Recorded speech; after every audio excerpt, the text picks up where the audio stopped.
2 weeks had passed since Emily and her friends surprised me with my bridal shower. Looking back on the evening filled me with joy.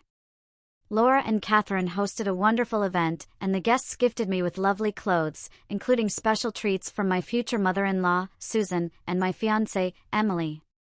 Susan presented me with maternity outfits, including lingerie, while Emily gifted me various colored French maids uniforms.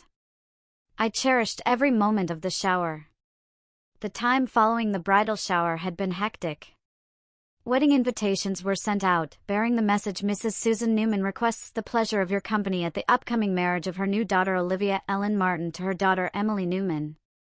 Emily and I obtained our marriage license, arranged for Catherine to videotape the ceremony and reception, finalized details with Natalie, our photographer, who happened to be Samantha's husband, and secured a limousine for transportation before and after the ceremony. Furthermore, I underwent my last fitting for my wedding gown. The bridal salon was a dream as I slipped into my gown to ensure its perfect fit. Tina, the bridal consultant, expertly assisted me with the crinoline and gown, ensuring proper fit across my chest and waist, and adjusting the length for my 4-inch heels. Standing on the platform, gazing at my reflection in the mirrors, I saw a stunning bride, needing only her veil and gloves to complete the picture. Tina's words of encouragement about my radiance on the big day filled me with warmth. Regrettably, I had to part with the gown and crinoline to take them home. As I dressed in my navy skirt and light blue satin blouse, Tina and her assistants carefully packed my gown into a plastic garment bag. Grateful for their help, I collected my belongings and joined Emily, who patiently waited in the car. After securing my gown in the car, we headed home. The following day marked my next pre-wedding endeavor. I headed to the beauty salon where Allison awaited to lighten my hair, experiment with various hairstyles to complement my veil, and apply makeup for the upcoming wedding. Adorned in a printed shirtwaist dress and 2-inch heels, accompanied by the usual assortment of lingerie, I was chauffeured by Emily to the salon entrance, where she dropped me off.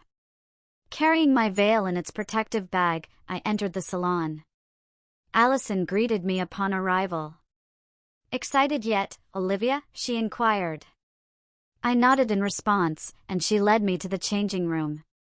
There, I exchanged my attire for a salon smock and slippers before joining Allison at the styling station. She seated me and draped a pink shampoo cape over my smock, explaining her plan to try various styles using pins and hairspray to find the ideal look for my veil. Over the next hour, Allison skillfully experimented with my hair, exploring different options from letting it cascade over my shoulders to elegantly piling it atop my head in curls.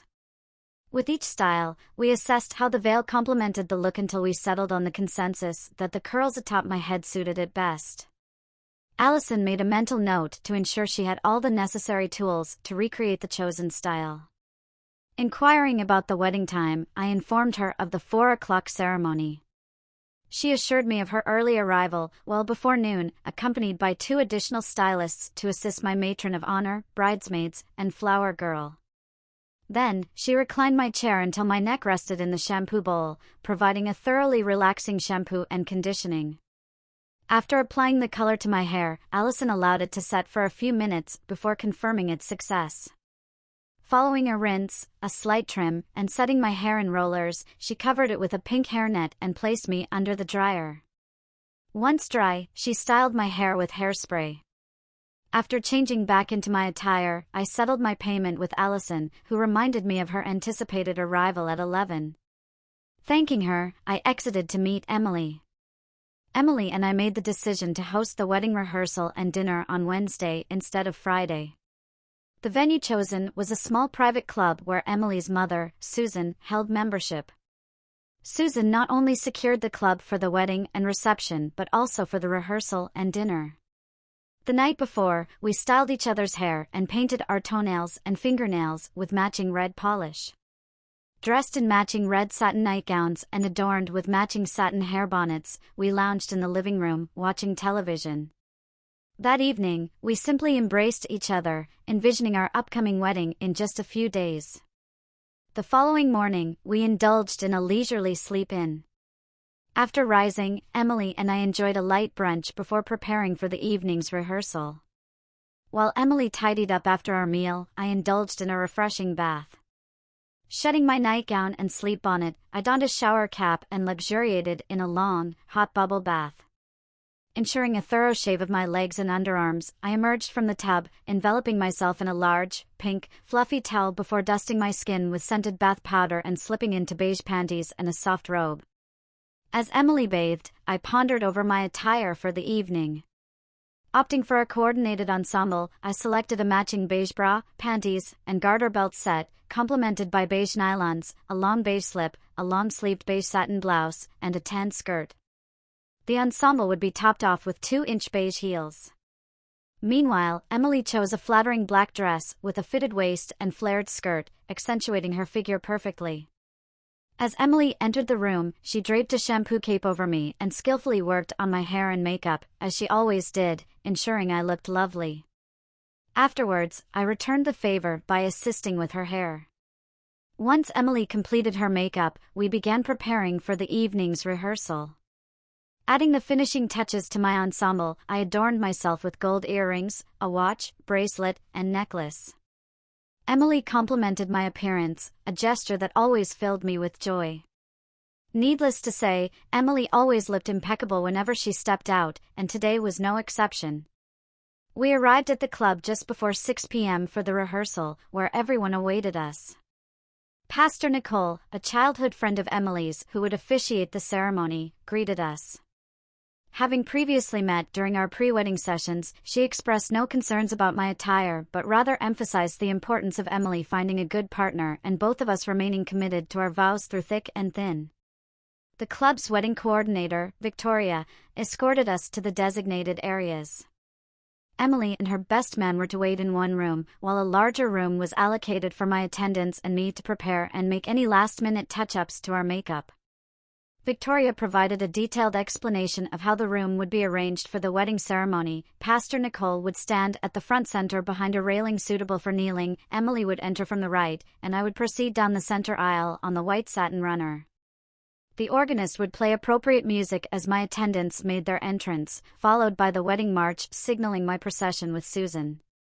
We rehearsed these instructions multiple times to ensure everyone was familiar with their roles. Lily, my flower girl, was coached to walk slowly, taking deliberate steps, with each bridesmaid following suit, allowing the person ahead to almost reach the front before entering. Despite Lily's composure, I found myself more anxious, eager to rush down the aisle. Susan, noticing my nerves, gently reminded me to savor the moment, emphasizing that as the bride, I was the focal point and should relish the attention. Pastor Nicole outlined the sequence of events to follow. She would begin by asking, "Who gives this woman to be married?" Susan would respond, "It is my pleasure to give this woman to be married," before placing my right hand in Emily's and taking her seat. Pastor Nicole would then lead us in reciting our vows, including the exchange of rings, followed by a kneeling prayer. Upon rising from the prayer, I would turn to Laura to lift my veil. Pastor Nicole would then pronounce us married, and Emily and I would seal our union with our first kiss as a married couple. Victoria then detailed the post-ceremony arrangements. We would exit and form a receiving line outside the room. Once the guests proceeded to the reception area, the bridal party would return for formal photographs. Once all the details were clarified, Victoria led us to the adjacent room for the rehearsal dinner. Serving as the hostess and mistress of ceremonies, Emily's mother, Susan, exuded her usual natural style and grace. She was attired in a timeless navy skirted suit paired with a white satin blouse. Susan initiated the dinner by offering a toast, extending heartfelt wishes for Emily and me to find much happiness in our life together. She then called upon Emily's best man, who happened to be Jessica, another of Emily's childhood friends, to share a few remarks. Jessica delivered some light-hearted observations about weddings and marriage before turning to Emily and me with warm words. "Emily, I always hoped you'd find someone as sweet and kind as you are. I think you've found that and more. Olivia, you're marrying one of the nicest people I've ever known. I wish you both smooth sailing. Good luck." I couldn't help but chuckle at her playful pun. Following Pastor Nicole's blessing, we savored the dinner, engaging in lively conversation about wedding preparations and the forthcoming ceremony on Saturday. My bridesmaid, Samantha, inquired about fulfilling the traditional something old, something new, etc. tradition. I explained that my wedding gown would serve as the something new, while my bridal garter would cover the something blue. I was still considering options for the something old and something borrowed. Laura, my matron of honor, suggested I use her white lace handkerchief from her own wedding, which I happily accepted, remarking that I only needed something old now. Then Susan shared a touching family tradition. Her grandmother had worn a single-strand pearl necklace on her wedding day, a necklace that had been passed down through generations. It had graced Susan's mother on her wedding day, and now Susan wished for me to be the third generation to wear it on my wedding day. Stunned momentarily, I glanced at Emily for her agreement, finding her smile and nod affirming. Turning back to Susan, I embraced her, expressing heartfelt gratitude for including me in this cherished family tradition. The remainder of the evening passed without incident, though time seemed to fly by. Before departing, Laura and my attendants confirmed they would gather at my place at 7 in the morning on Saturday to assist with wedding preparations. Samantha informed me that Natalie would begin photographing from the moment I rose until after the ceremony and reception, while Laura mentioned that Catherine would commence videotaping at the same time. We exchanged hugs and wishes for a good night.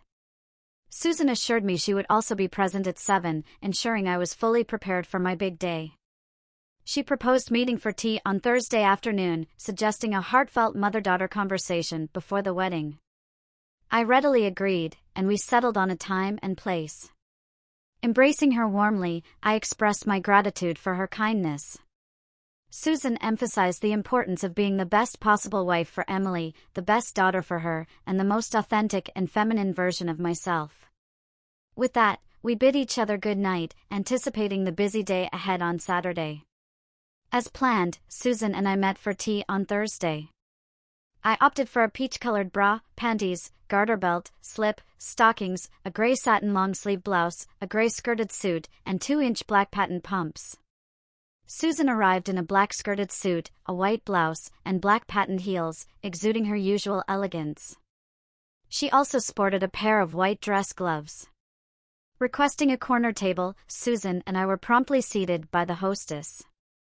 After ordering our tea and some light pastries, Susan adopted a serious demeanor, hinting that our conversation wouldn't be typical mother-daughter chatter. "Has Emily mentioned anything about her father?" she inquired. Surprised, I admitted that Emily had never discussed her father with me. Sensing the gravity of the situation, Susan took my hands in hers and began recounting the story of her husband, Emily's father. "We met in college," Susan began. "John was a reserved type, unlike most college guys. That's what attracted me to him. We were both business majors and shared many classes together. We often discussed our studies. One day, during our junior year, John asked me out to a movie on Saturday night. He was the perfect gentleman, helping me with my coat and into the car. When he dropped me off, he didn't even attempt to kiss me goodnight. Instead, he asked if we could attend church together the next morning.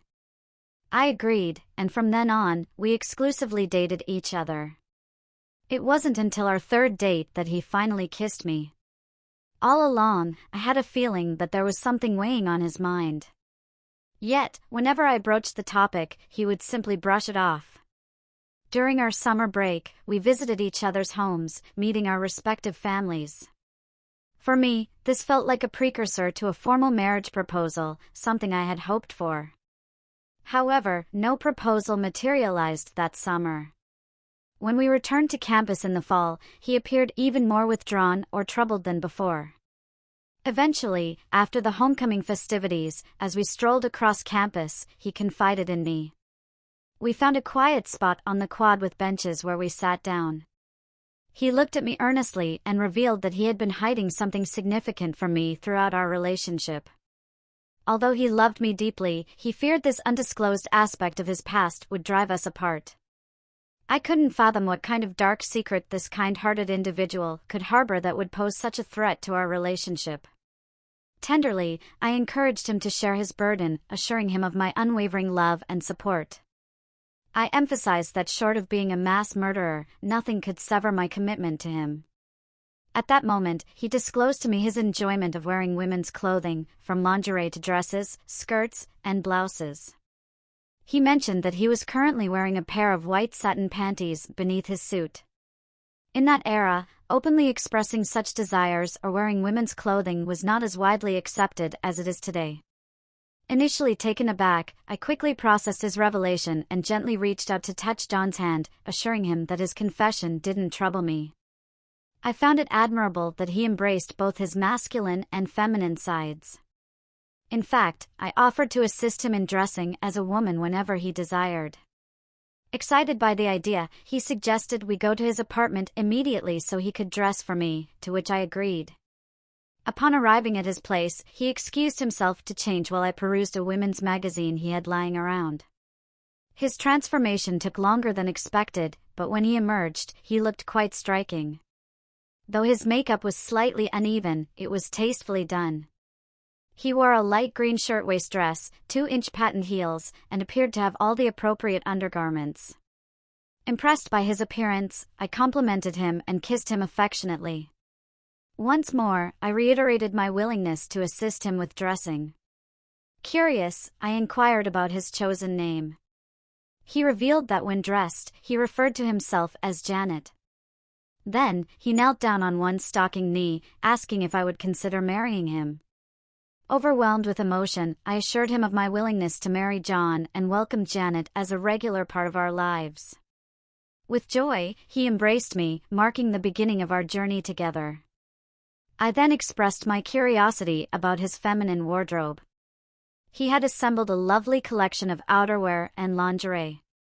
Since we seemed to be the same size, I suggested he try on my cocktail dress and all of my undergarments. He agreed, and we began exchanging clothing. I removed my dress, slip, crinoline, shoes, stockings, and garter belt, while he changed into one of his other dresses. Afterward, I assisted him in donning my undergarments and dress, and then I touched up his makeup. For the remainder of the evening, we simply sat on the sofa, engaged in conversation, and held each other close. That Christmas, John presented me with my engagement ring, and we exchanged our customary gifts. However, when we were alone, I surprised him with a special Christmas present, a beautiful white satin negligee. I encouraged him to save it for our honeymoon, knowing it would hold special significance for both of us. We graduated that spring and immediately had a June wedding following our graduation. I adorned myself in a traditional wedding gown featuring short sleeves, long gloves, and a voluminous crinoline. Underneath his tuxedo, John wore a set of white bridal lingerie that I had personally selected for him, comprising white satin panties, a garter belt, and white bridal stockings. He also donned a bride's garter on his leg. Following the reception, instead of changing, we proceeded directly to the bridal suite of our hotel. After John carried me across the threshold and shut the door behind us, he began to undress. It was then that I suggested John try on my wedding gown as Janet. His reaction was nearly incredulous as he eagerly agreed. As he shed his tuxedo, I removed my gown, veil, gloves, crinoline, and long bridal slip. Subsequently, I slipped into a long white satin negligee, similar to the one I had gifted Janet at Christmas. With care, I assisted Janet into my gown and accessories. Our union was consummated with John adorned in my wedding gown. Later, we adorned matching negligees. Once back home, we settled into our routine. In the evenings, I would assist Janet in her appearance. She possessed an impressive collection of attire, including sleepwear, all fashioned from satin. Following any intimate moments, we would nestle in each other's arms, wearing matching nightgowns. Janet would remain with me until morning, when John and I had to rise for work. During my monthly periods, Janet would also wear a pad between her legs. When I eventually became pregnant with Emily, we donned matching maternity outfits in the evenings, complete with bras, panties, and slips. After Emily's birth, John continued to embrace Janet in the evenings and on weekends, a reality that Emily readily accepted. However, we made sure to keep our unique family dynamic confidential within our household. Emily grew to cherish her father, John, and her second mother, Janet. One evening, when Emily was 10 years old, John had to work late. Tragically, on his way home, he was involved in a fatal auto accident. The collision occurred when a driver of an 18-wheeler fell asleep at the wheel, causing the vehicle to veer out of control and collide with John's compact car. He was killed instantly. At his funeral, I ensured that the funeral director dressed him in his wedding lingerie beneath his dress suit. It took Emily and me quite some time to come to terms with the accident. However, the insurance settlement, John's investments, and my parents' estate left us financially secure. Throughout her teenage years, Emily and I reminisced fondly about the cherished memories we shared with John and Janet. When Emily informed me that she had found someone just like Daddy, someone she wished to spend her life with, I was overjoyed. As she spoke more about you, I became increasingly convinced that she had discovered the perfect partner. At your bridal shower, I had the opportunity to witness firsthand your kindness and the deep affection between you and Emily. I am grateful to welcome such a wonderful daughter-in-law like you into our family. By the time Susan finished speaking, tears were welling up in both of our eyes. With a gentle smile, Susan remarked, "No tears allowed. They'll ruin your mascara." Her remark elicited a chuckle from me. We concluded our tea and began to rise from our seats. As Susan reached out and touched my hand, I stepped forward and embraced her tightly. "Mom, I'm grateful that you'll be assisting me in preparing for my wedding on Saturday and then walking me down the aisle." "Thank you," I expressed sincerely. Susan simply smiled and replied, "I'll see you bright and early on Saturday. Make sure you get enough beauty sleep on Friday night. And thank you for calling me Mom." After another warm embrace, we exited the tea room. Friday brimmed with a flurry of final tasks and errands. Laura, Danielle, and I dedicated the day to tending to these remaining details.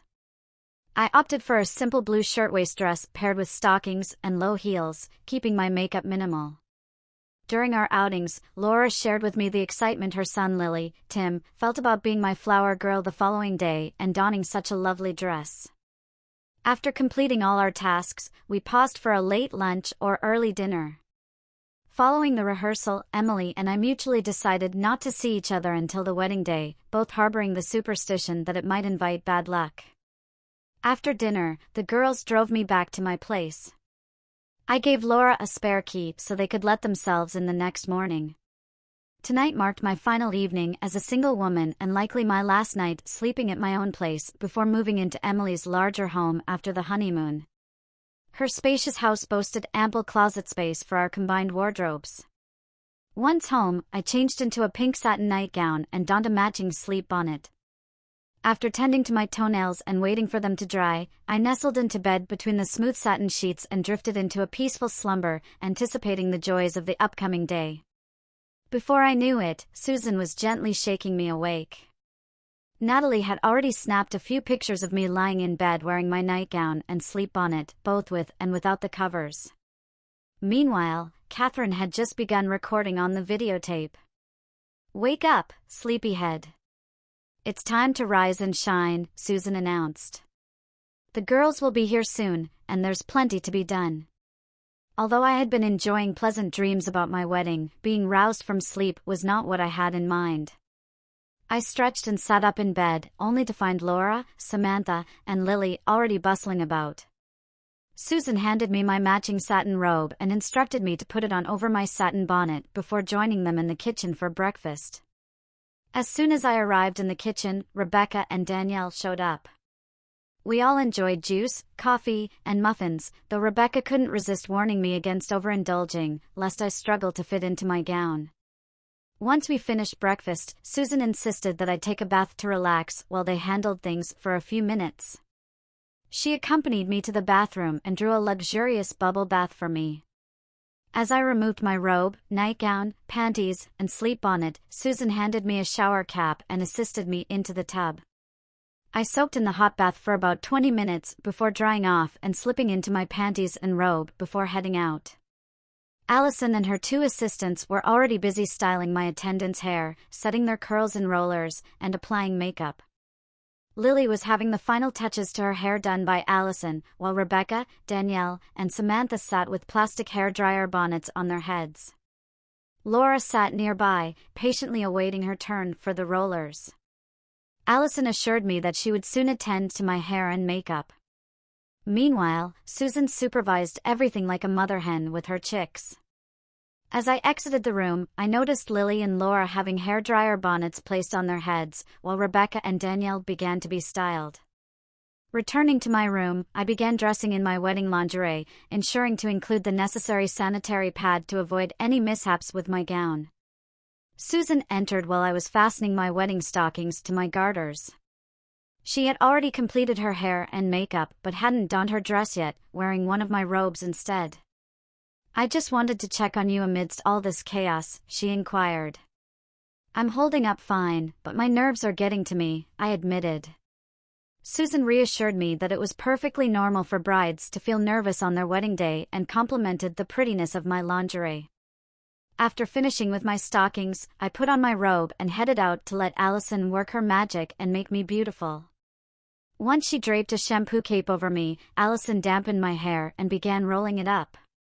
After securing the rollers, she placed a plastic dryer bonnet over my head and proceeded to paint my fingernails in the same shade I had used on my toes the previous night. Once my hair was dry, she commenced with my makeup. As she worked her magic, I observed my attendants being finalized and starting to don their bridesmaids' gowns, all looking quite lovely. Lily appeared especially adorable with his hair styled in curls, and the makeup artist applying a subtle touch to his face. Before applying lipstick, the stylist hesitated briefly, seeking approval from Lily's mother, Laura. A slight nod from Laura allowed the stylist to carefully apply several coats of a pink glossy lipstick to Lily's lips. After blotting his lips, he appeared to be radiating with joy. The stylist then moved on to assist Lily's mother with her flower girl dress and headpiece. Laura and I had previously decided that Lily should wear short white gloves to complement the rest of the bridal party. Allison completed the final touches on my makeup before instructing me to don my gown, indicating she would finish styling my hair and securing my veil. Susan, along with Laura, was prepared to assist with my last-minute preparations. My soon-to-be mother, as I fondly regarded her, looked resplendent in a long A-line beige satin gown paired with matching 2-inch heels, accessorized with gold necklace and earrings, exuding elegance. We retreated to my room, where I shed my robe and stepped into my heels and long slip. With Susan and Laura's help, I positioned the bridal crinoline at my waist, ensuring a proper fit. Susan carefully extracted my gown from its protective bag, and with their support, I eased into it, pulling it up over my body and allowing Susan to fasten the buttons at the back.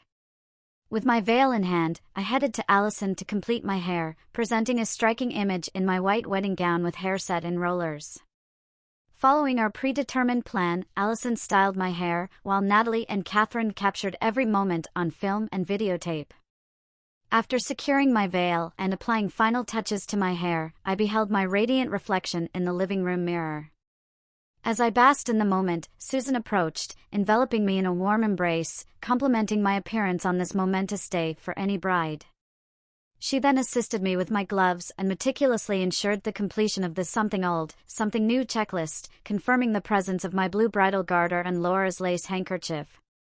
Lastly, she adorned me with her grandmother's pearl necklace, completing my bridal ensemble. Natalie signaled that it was time for the formal bridal portraits. Initially, my individual shots were taken, capturing me facing left and then right, adorned with my bridal bouquet. These shots were repeated with my veil both up and covering my face, ensuring a variety of options for publication, as Natalie noted that one of these would feature in the newspaper announcing my nuptials. Following this, group portraits with all my bridal attendants were taken. Laura and I posed together, then added Lily to the frame. As we posed with Lily, she expressed her gratitude for being included in my wedding and complimented my bridal appearance. In response, I reassured her that one day, she too would experience the same joy. Concluding the indoor session, portraits of Susan and me were captured, the quintessential mother-daughter moments. Susan playfully reminded me to save the tears of joy for later, emphasizing the importance of preserving my makeup. With hugs exchanged, we posed for the final shots. The limousines had arrived, and our drivers, Renee and Andrea, awaited to chauffeur us to the wedding venue. Laura and my bridesmaids boarded the first limousine with Renee at the wheel, while Susan, Lily, and I entered the other. The challenge of boarding a limousine while wearing a voluminous bridal gown with a full skirt and petticoat was evident. After some effort, I settled into the seat, feeling nervous. Sensing my apprehension, Susan attempted to reassure me, while also noticing Lily's nerves and offering her comfort. In turn, I reassured Lily, finding solace in calming her anxieties as well. We arrived at the country club ahead of schedule. Susan and Lily disembarked from the limousine first, then assisted me as I stepped out. My matron of honor and bridesmaids were eagerly awaiting our arrival. Once again, photographs were taken as we gathered, before we made our way into the waiting room at the club. Allison had arrived earlier and was prepared to make any final adjustments. Lily required a touch-up of her lipstick and a hint more blush on her cheeks. Danielle and Rebecca also needed minor adjustments. We sat in the calm of the room, awaiting the arrival of our wedding coordinator, Victoria, who entered to check if we were ready. Susan assisted her in ensuring everything was in order with my gown before gently lowering my veil over my face. Lily led the procession, scattering rose petals on the satin runner as she walked, executing her task beautifully. She patiently waited for the rest of us to join her at the front. Emily and her best man stood waiting, both elegantly dressed in sleeveless black satin gowns. Following them, Rebecca, Danielle, and Samantha entered the room. Laura, my matron of honor, followed suit, filling the room with Lily's radiant smile as her mother made her entrance. The organist paused briefly in her playing. Susan glanced at me and asked, "Are you ready?" Unable to speak due to the overwhelming emotions, I simply nodded. Offering me her arm, Susan guided me forward to the familiar melody of "Here Comes the Bride." From this moment onward, everything seemed to blur. I realized the organist was playing for me, I was the bride. Emily stood before me, radiating pride and love. Pastor Nicole began the ceremony with the solemn words, "Dearly beloved, we are gathered here in the presence of God to witness the union of Emily and Olivia in holy matrimony." She then asked the pivotal question, "Who presents this woman Olivia to be married?" Susan's voice rang clear as she responded, "I present my new daughter Olivia to be married to Emily." Amidst Pastor Nicole's recital of the ceremony, I uttered the most significant words, "I do." I turned to Laura, seeking her assistance in removing my glove so that Emily could properly place my wedding ring on my hand. Laura graciously aided me in putting my glove back on after the ring was securely in place on my left hand. We then knelt for communion and prayer. I took special care to lift my veil just enough to drink from the cup without spilling any on my gown. After the prayer, we stood, and I turned to Laura, who lifted my veil. Facing the front once more, Pastor Nicole solemnly declared, "I now pronounce Olivia and Emily married.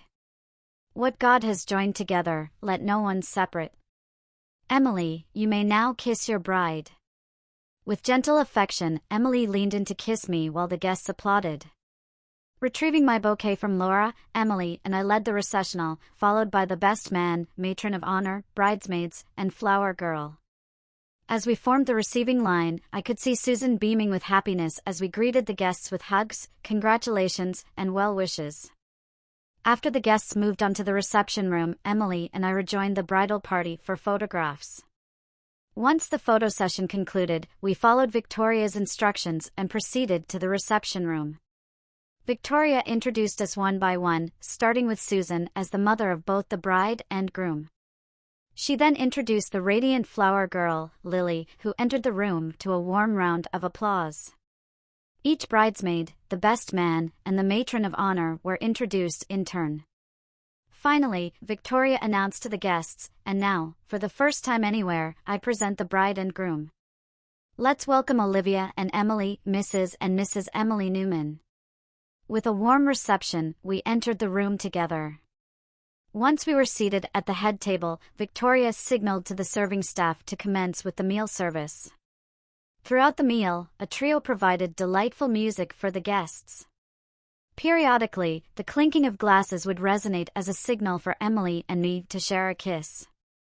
The tradition continued, punctuating the meal with moments of shared affection. As the tables were cleared, Victoria announced, "It's time for the bride and groom's first dance." Emily and I gracefully made our way to the center of the dance floor, swaying to the timeless melody of "We've Only Just Begun." Dancing backward in 4-inch heels proved more challenging than anticipated, though the joy of the moment eclipsed any discomfort. Following our dance, Emily shared a tender moment on the dance floor with her mother, while I had the privilege of dancing with Susan. Throughout the evening, I enjoyed dancing with various guests, each of whom contributed to a joyful atmosphere and generously bestowed small envelopes upon us, a customary token of goodwill. Towards the evening's conclusion, Victoria orchestrated a playful tradition where I stood with my back to the audience, while single ladies gathered behind me. With a toss of my bridal bouquet, caught by Danielle, the tradition found its fulfillment. Then, seated at the center of the floor, I watched as Emily knelt before me, slowly lifting my gown to reveal my stocking-clad legs. With a touch of nostalgia, Emily removed my bridal garter, passing it to Lily as a cherished memento of the day. The final event before our departure was the ceremonial cutting of the wedding cake, a moment typically filled with playful antics. However, Emily and I opted for a more genteel approach, delicately feeding each other wedding cake amidst the playful encouragements from our guests to engage in cake-smearing antics. We took our time to bid farewell to each of our guests, expressing heartfelt gratitude for sharing in this pivotal moment of our lives. I embraced my matron of honor and bridesmaids, offering Lily an especially warm hug, appreciating her wearing my bridal garter as a sweet memento. Last, but certainly not least, Emily and I exchanged heartfelt embraces with Susan, expressing our deep appreciation for her kindness and understanding. She reminded me to strive to be the best possible wife to Emily and to embrace my femininity. Victoria briefly halted our departure to allow the guests to gather outside. As we left the club, Emily and I were greeted by a shower of rice from our friends, symbolizing well wishes for our future together. Climbing into the limousine, I struggled with the fullness of my gown, though by now, such minor inconveniences hardly mattered. Andrea skillfully chauffeured us to the hotel where we would spend our first night as a married couple, ushering us to the bridal suite where our luggage awaited. Without delay, Emily and I embraced the intimacy of our newlywed status, savoring the passion of our union multiple times throughout the night. Our first coupling occurred while I was still adorned in my pristine white wedding gown, followed by subsequent moments of closeness as I changed into a virginal white satin negligee, exuding an air of purity. Emily mirrored my attire in a black satin negligee, echoing the elegance of our shared moments. Dear reader, I'll leave the details of the honeymoon to your imagination. Suffice it to say, Emily and I are enveloped in blissful happiness. With Susan's unwavering support akin to that of a mother, and the joys of married life, especially the opportunity to relive the bridal experience, we embark on this journey with hearts full of love and gratitude.